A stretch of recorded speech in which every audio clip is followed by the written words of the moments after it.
हम सेमेस्टर के विज्ञान विषय के राजन सीरीज का बहुविकल्पी प्रश्न पढ़ेंगे। बहुविकल्पी प्रश्न का ये दूसरा क्लास है।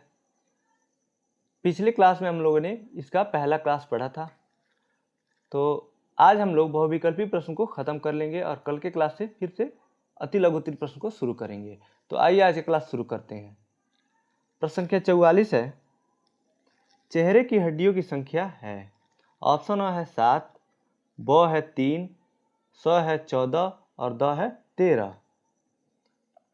तो जो चेहरे की हड्डियां होती हैं वो 14 होती हैं। इसका जो ऑप्शन स है यही सही उत्तर है।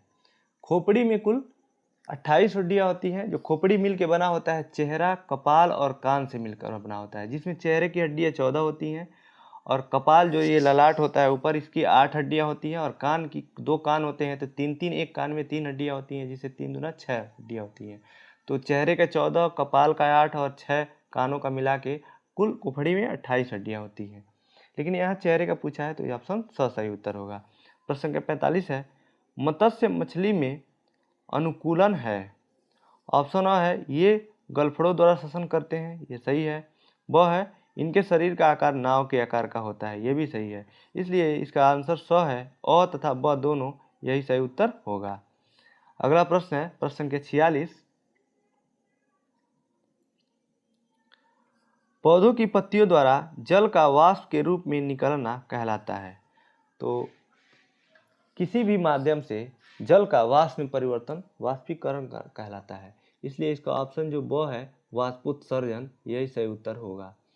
जल का वाष्प में बदलना वाष्पीकरण कहलाता है और पौधों की पत्तियों द्वारा जल का वाष्प के रूप में बदलना वाष्पोत्सर्जन कहलाता है। इसका ऑप्शन ब सही उत्तर है। प्रश्न संख्या 47 है, पत्तियों का रंग हरा होता है किसकी वजह से। ऑप्शन अ है सेलुलोज के कारण, ब है पर्णहरित में क्लोरोफिल के कारण, स है क्लोरोप्लास्ट के कारण और द है ये सभी। इसका जो सही उत्तर है ब पर्णहरित क्लोरोफिल के कारण। प्रश्न संख्या 48 है, प्रकाश संश्लेषण की क्रिया होती है। ऑप्शन अ है पौधों में, ब जंतुओं में, स कवकों में और द है विषाणुओं में। इसका जो सही उत्तर है अ पौधों में यही सही उत्तर होगा। प्रकाश संश्लेषण केवल पौधों में होता है, वो भी हरे पौधों में होता है। प्रश्न संख्या 49 है, प्रकाश संश्लेषण का उत्पाद है। अ मंड यानी स्टार्च, ब ऑक्सीजन, स अ तथा ब दोनों और द है सूर्य का प्रकाश। तो सूर्य के प्रकाश की उपस्थिति में तो होता है और ऑक्सीजन और मंड का उत्पाद होता है। मंड मतलब होता है ग्लूकोज यानी स्टार्च, और ऑक्सीजन तो प्रकाश संश्लेषण में निकलता ही है और कार्बन डाइऑक्साइड लेता है पौधा, ऑक्सीजन छोड़ता है। इसलिए इसका जो सही उत्तर है स है, अ तथा ब दोनों। प्रश्न संख्या 50 है, मानव श्वसन करता है। अ नाक द्वारा, ब फेफड़ों द्वारा, स गलफड़ों द्वारा और द ये सभी। तो मानव श्वसन फेफड़ों द्वारा करता है। इसका जो सही उत्तर है वो ब है। प्रश्न संख्या 51 है, जल तथा खनिज लवणों का संवहन करता है। अ जाइलम, ब फ्लोएम, स कैम्बियम और द इनमें से कोई नहीं। तो जल और खनिज लवणों को पौधे के विभिन्न भागों तक जाइलम पहुंचाता है। इसका ऑप्शन जो अ है यही सही उत्तर हो जाएगा। और फ्लोएम जो होता है पौधों द्वारा निर्मित भोजन को पौधे के विभिन्न भागों तक यानी जड़ों के तक भी पहुंचाने का काम करता है फ्लोएम, और नीचे से लेके जाता है खनिज लवणों को पौधों के विभिन्न भागों तक जाइलम। प्रश्न संख्या 52 है, भोज्य पदार्थों का संवहन करता है। यानी भोजन को, बना हुआ भोजन पौधे के द्वारा विभिन्न भागों तक कौन पहुंचाता है, अभी हम लोगों ने पढ़ा है फ्लोएम। इसका जो सही आंसर होगा वो ब हो जाएगा। प्रश्न संख्या 53 है, पर्ण प्रतान जो कि पत्तियों का रूपांतरण होता है पाया जाता है। ऑप्शन अ मटर में, ब सरसों, स नीम में और द मक्का में। इसका जो सही आंसर है वो है अ मटर में। प्रश्न संख्या 54 है, वे पौधे जो मरुस्थल में उगते हैं कहे जाते हैं। तो ऑप्शन आ है इसका जीरोफाइट, ब है एपीफाइट, स है हाइड्रोफाइट और द है इनमें से कोई नहीं। इसका जो सही उत्तर है वो अ है जीरोफाइट। प्रश्न संख्या 56 है, कंडरा जोड़ती है। ऑप्शन अ है हड्डियों को हड्डियों से, ब पेशियों को पेशियों से, स तंत्रिका तंत्र को पेशी से और द है पेशियों को हड्डियों से। इसका जो सही आंसर है वो द है पेशियों को हड्डियों से। प्रश्न संख्या 56 है, हमारे शरीर की सबसे छोटी हड्डी है।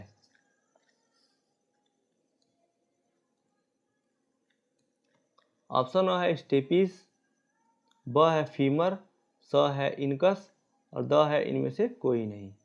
इसका जो ऑप्शन अ है स्टेपिस, यही सही उत्तर हो जाएगा। हमारे शरीर की सबसे छोटी हड्डी का नाम स्टेपिस होता है, जो कान में पाया जाता है, और जो सबसे बड़ी हड्डी का नाम वो फीमर है, जांग की हड्डी होती है। जो स ऑप्शन दिया है इनकस, ये भी कान के ही एक हड्डी का नाम है। कान में 3 हड्डियाँ होती हैं, उनमें एक हड्डी का नाम इनकस है।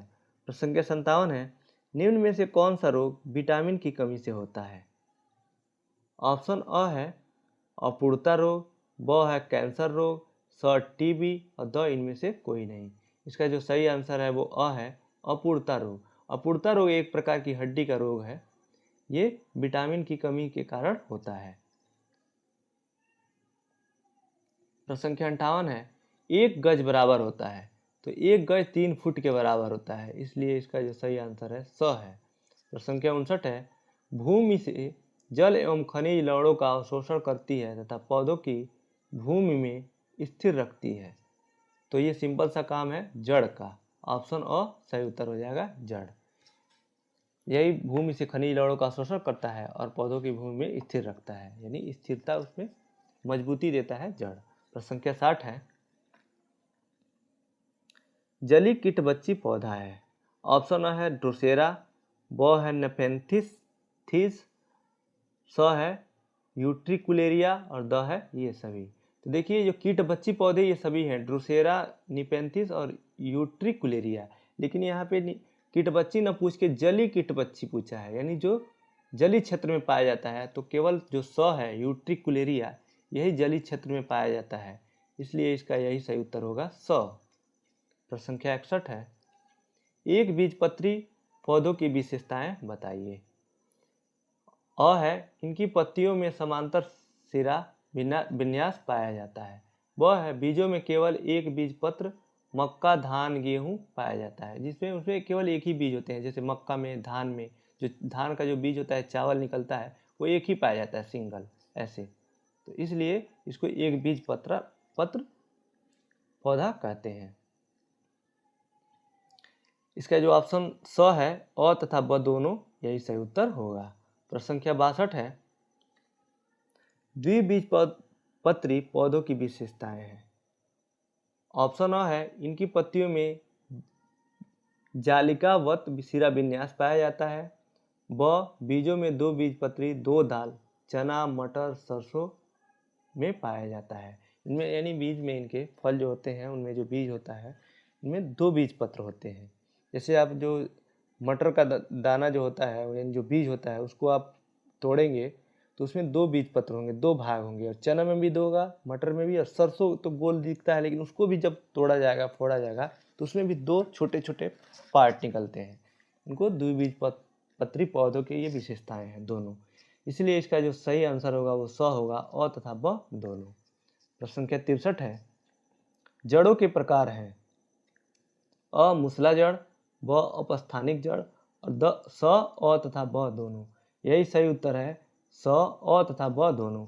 मूसला जड़ इसे कहते हैं, जैसे ये यहाँ से एक मोटा सा जड़ आया रहता है इसमें, और इसमें छोटे छोटे हल्के हल्के रोए जैसे जड़ निकले रहते हैं, इसको मूसला जड़ कहते हैं।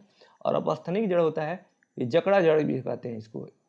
ऐसे बराबर एक ही जगह से बहुत सारे जड़ निकले रहते हैं, समान मोटाई लंबाई के, इसको अपस्थानिक जड़ कहते हैं। प्रश्न संख्या 64 है, अपेंडिक्स कृमि रूप पर सेसिका जो कि बड़ी आंत का भाग है, शाकाहारी पशुओं में यह विकसित होता है तथा इसमें सेलुलोज का पाचन होता है, यह है।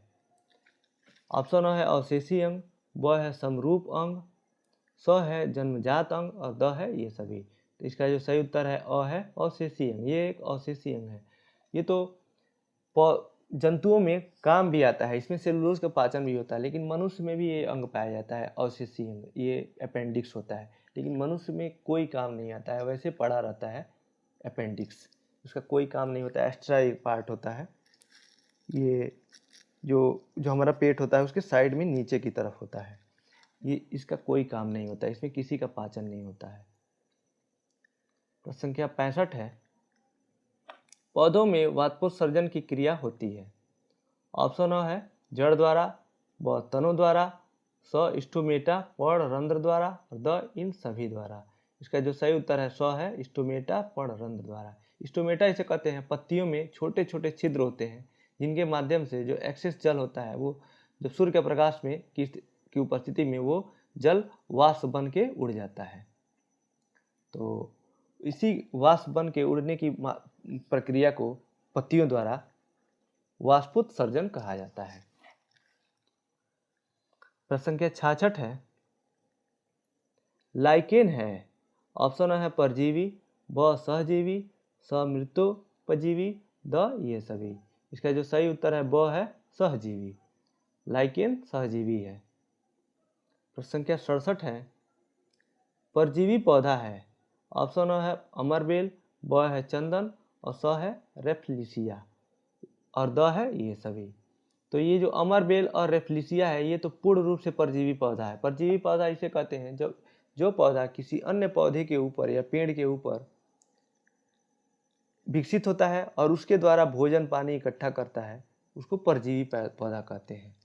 ये दोनों जो अमरबेल और रेफ्लेक्सिया ये पूर्ण रूप से परजीवी पौधे हैं, लेकिन चंदन का है जो जड़ होता है ये भी किसी दूसरे पौधे में घुस जाता है और जो वहाँ पे उपस्थित होता है कोई दूसरा पौधा तो और उससे भोजन पानी और खनिज लवण ले लेता है। इसको भी आंशिक परजीवी पौधे में लिया गया है। जब आंशिक है तभी तो ये परजीवी पौधे में आ जाएगा, इसलिए इसका जो दो आंसर होगा ये सभी सही उत्तर होगा। प्रश्न संख्या 68 है, कीट बच्ची पौधे कीटों का भक्षण नाइट्रोजन की कमी को पूर्ण करने के लिए करते हैं। कीट बच्ची पौधे हैं। ऑप्शन है ड्रोसेरा, ब नेपेंथिस, स यूट्रिकुलेरिया और द ये सभी। तो इसका जो ऑप्शन द है ये सभी यही सही उत्तर होगा। पिछले अभी ऊपर जो प्रश्न आया हुआ था तो यूट्रिकुलेरिया सही हुआ था वहाँ, क्योंकि वो जली कीट बच्ची पौधा पूछा था, लेकिन यहाँ पे सिर्फ कीट बच्ची पूछा है इसलिए यूट्रिकुलेरिया भी आएगा और जो थल पे पाए जाते हैं ड्रोसेरा नेपेंथिस ये भी आएंगे, इसलिए इसका जो ऑप्शन द है यही सही उत्तर है। प्रश्न संख्या 69 है, स्वपोषी जो अपना भोजन स्वयं बनाते हैं। जंतु अपना भोजन स्वयं नहीं बनाते हैं, ये किसी पे डिपेंडेंट रहते हैं। और पौधे हैं ये अपना भोजन स्वयं बनाते हैं। इसका जो सही आंसर है वो है पौधे। बाकी देखते हैं ऑप्शन स दिया है कवक, ये भी दूसरे पे निर्भर रहते हैं और विषाणु भी दूसरे पे निर्भर रहते हैं। इसका जो सही उत्तर होगा वह ही होगा। प्रश्न संख्या 70 है, किस रक्त समूह को सर्वग्राही कहते हैं?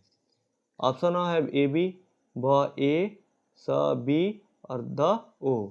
इसका जो सही उत्तर है अ है ए बी।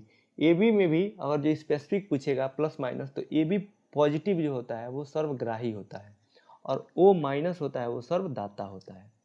ग्राही का मतलब वो सबसे ब्लड ले सकता है और सर्वदाता का मतलब है ओ माइनस जो होता है वो सब किसी भी ब्लड ग्रुप के इंसान को अपना ब्लड दे सकता है।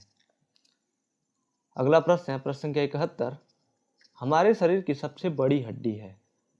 तो हमारे शरीर की सबसे बड़ी हड्डी का नाम है फीमर। इसका ऑप्शन ब सही उत्तर है। स्टेपी सबसे छोटी हड्डी होता है और टिबुला और टिबिया जो होता है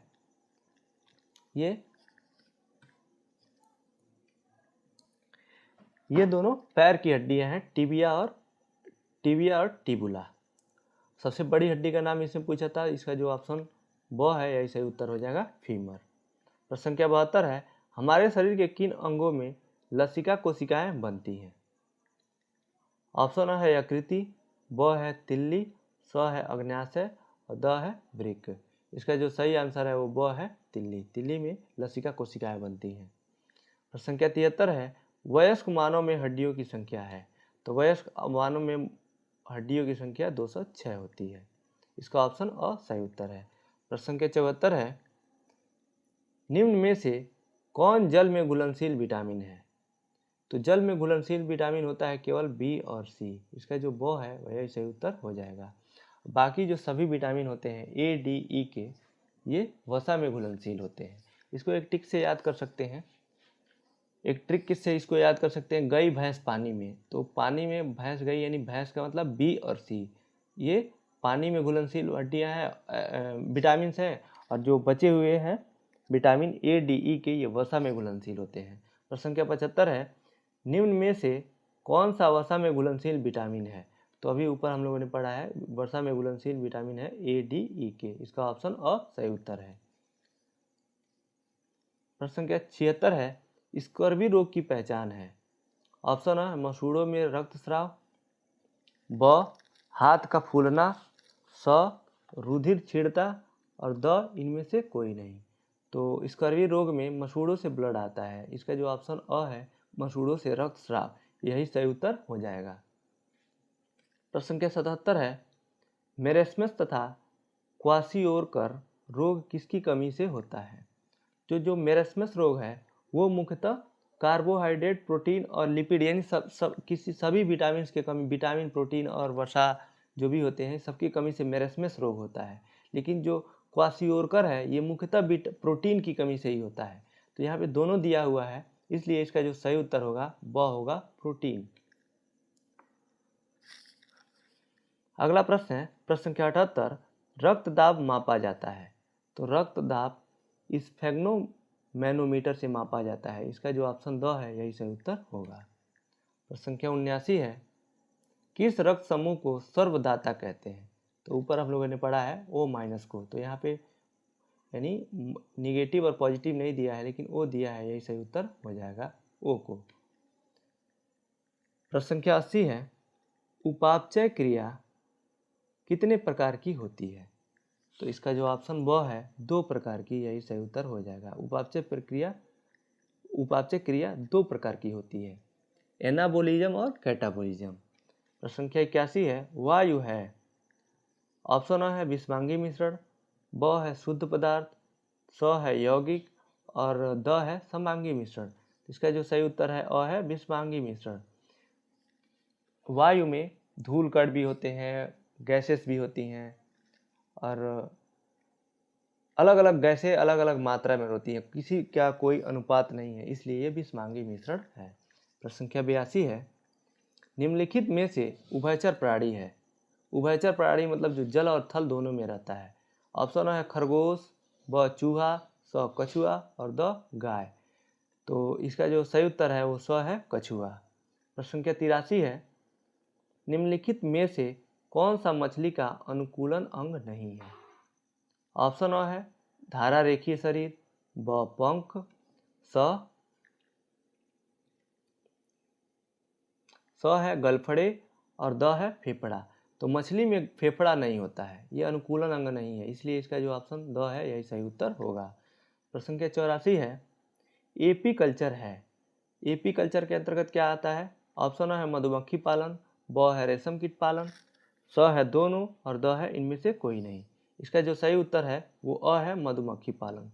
मधुमक्खी पालन को एपी कल्चर कहते हैं और रेशम कीट पालन को सेरी कल्चर कहते हैं। प्रश्न संख्या 85 है, मानव कपाल में हड्डियों की संख्या है। ऑप्शन है 11, ब है 8, स है 14 और द है 7। इसका जो सही उत्तर है ब है 8। पिछले ऊपर जो प्रश्न आया था उसमें हम लोगों ने पढ़ा था कि खोपड़ी में 29 हड्डियाँ होती हैं। खोपड़ी मिल के बना होता है चेहरा, कपाल और कान से, जिसमें चेहरे की हड्डियाँ 14 होती हैं और कपाल में 8 हड्डियाँ होती हैं और कान में दोनों कानों को मिला के 6 हड्डियाँ होती हैं। तो यहाँ पे पूछा था मानव कंकाल कपाल में, तो कपाल में 8 हड्डियाँ होती हैं। ऑप्शन ब सही उत्तर है। प्रश्न संख्या 86 है, भोजन संचयन के लिए अपस्थनिक जड़ का रूपांतरण है। ऑप्शन है तर्कु रूप, ब है पर्णाभ स्तंभ, स है कंदगुच्छ, द है कुंभी रूप। तो इसका जो सही उत्तर है स है कंद रूप। जो अपस्थनिक जड़ होते हैं वो कंद में परिवर्तित हो जाते हैं, जैसे अदरक हो जाएगा, शकरकंद होता है, ये परिवर्तित हो जाते हैं, उनका जो जड़ें होती हैं वही परिवर्तित हो जाती हैं कंद के गुच्छे के रूप में। प्रश्न संख्या 87 है, पत्तियों द्वारा कायिक प्रवर्धन होता है। अ ब्रायोफिल्लम में, ब बैलिसनेरिया में, स अदरक में और द है सैजिटेरिया में। इसका जो सही उत्तर है अ है ब्रायोफिल्लम में। प्रश्न संख्या 88 है, कोण का मात्रक होता है। ऑप्शन है मोल, ब है स्टेरेडियन, स है एम्पियर और द है रेडियन। इसका जो सही उत्तर है वो द है रेडियन। प्रश्न संख्या 89 है, कौन सी घटना गुरुत्व का उदाहरण नहीं है? गुरुत्व कहते हैं जो पृथ्वी का आकर्षण बल होता है उसी को गुरुत्वीय बल कहते हैं। ऑप्शन अ है पेड़ से पत्तों का गिरना, ये गुरुत्वीय बल है। वह है उछाले गए बाल का धरती पर गिरना, ये भी गुरुत्वीय बल है। और दो ऑप्शन है पहाड़ से पत्थर का टूटकर नीचे की ओर लुढ़कना, ये भी पृथ्वी के खिंचाव के द्वारा ही होता है, तो ये भी है। लेकिन नहीं पूछा है, तो इसका ऑप्शन स है समतल पर गाड़ी का ढकेलना, इसमें कोई गुरुत्वीय बल नहीं है, इसलिए इसका ऑप्शन स सही उत्तर होगा। प्रश्न संख्या 90 है, चने के बीज में दो हल्के पीले रंग की संरचना का नाम है। अ बीज चोल, ब भ्रूण, स है बीजपत्र और द है मूलांकुर। इसका जो सही उत्तर है स है बीजपत्र। जो चने का दो हल्के पीले रंग के जो संरचना होती है वो दोनों बीजपत्र कहलाते हैं। दो पार्ट होते हैं बीज के, वो बीजपत्र कहलाते हैं। प्रश्न संख्या 91 है, मनुष्य के शरीर में पसलियों की संख्या कितनी जोड़ी है? पसली मतलब होता है जो यहाँ पे सीने पे हार्ट के ऊपर जो हड्डियाँ पाई जाती हैं दोनों तरफ, इनको पसली कहते हैं। ये इनकी जो संख्या होती है 24 होती है। तो जोड़े के रूप में पूछा है तो 12 जोड़ी हो जाएंगी। इसका जो ऑप्शन अ है सही उत्तर होगा। प्रश्न संख्या 92 है, मनुष्य की खोपड़ी में कितनी अस्थियाँ होती हैं? तो मनुष्य की खोपड़ी में 2 बार हम लोग पढ़ चुके 2 प्रश्नों में 28 हड्डियाँ होती हैं, जिसमें मनुष्य का खोपड़ी चेहरा और कपाल और कान की हड्डियों से मिलकर बना होता है। चेहरा में 14 हड्डियाँ, कपाल में 8 हड्डियाँ और कान में 3 मिला के 6 हड्डियाँ होती हैं। प्रश्न संख्या 93 है, दौड़ने हेतु उपयुक्त अनुकूलित प्राणी है। अ चमगादड़, ब एंटीलोप, स यूरोमेट्रिक्स, स है साइरन। इसका जो सही उत्तर है ब है एंटीलोप। प्रश्न संख्या 94 है, दही को मथनी द्वारा तीव्र गति से मथने से प्राप्त मक्खन को पृथक करने की विधि का नाम है। तो इसका ऑप्शन अ है ऊर्ध्वपातन, ब है अपकेंद्रण, स है तलछट्टीकरण और द है निस्पंदन। इसका जो सही उत्तर है वो ब है अपकेंद्रण, यही सही उत्तर हो जाएगा। प्रश्न संख्या 95 है, निम्नलिखित में यौगिक है। ऑप्शन अ है जल, ब है सोना, स है पीतल और द है चांदी। इसका जो सही उत्तर है वो है जल। तो इसी के साथ आज का क्लास यहीं समाप्त होता है और बहुविकल्पी प्रश्न भी समाप्त होता है राजन सीरीज का। अगले क्लास से हम लोग अति लघुत्तरी प्रश्न को पढ़ेंगे। आज का क्लास आपको कैसा लगा आप कमेंट बॉक्स में बताइएगा। अगर आपको अच्छा लगा तो इस वीडियो को लाइक कीजिए, अपने दोस्तों के साथ शेयर कीजिए और चैनल पे नए हैं तो चैनल को सब्सक्राइब कीजिए। अन्य किसी भी सब्जेक्ट के राजन सीरीज को देखने के लिए आप डिस्क्रिप्शन में दिए लिंक पर क्लिक करके आप देख सकते हैं। आज का वीडियो देखने के लिए आपका बहुत बहुत धन्यवाद।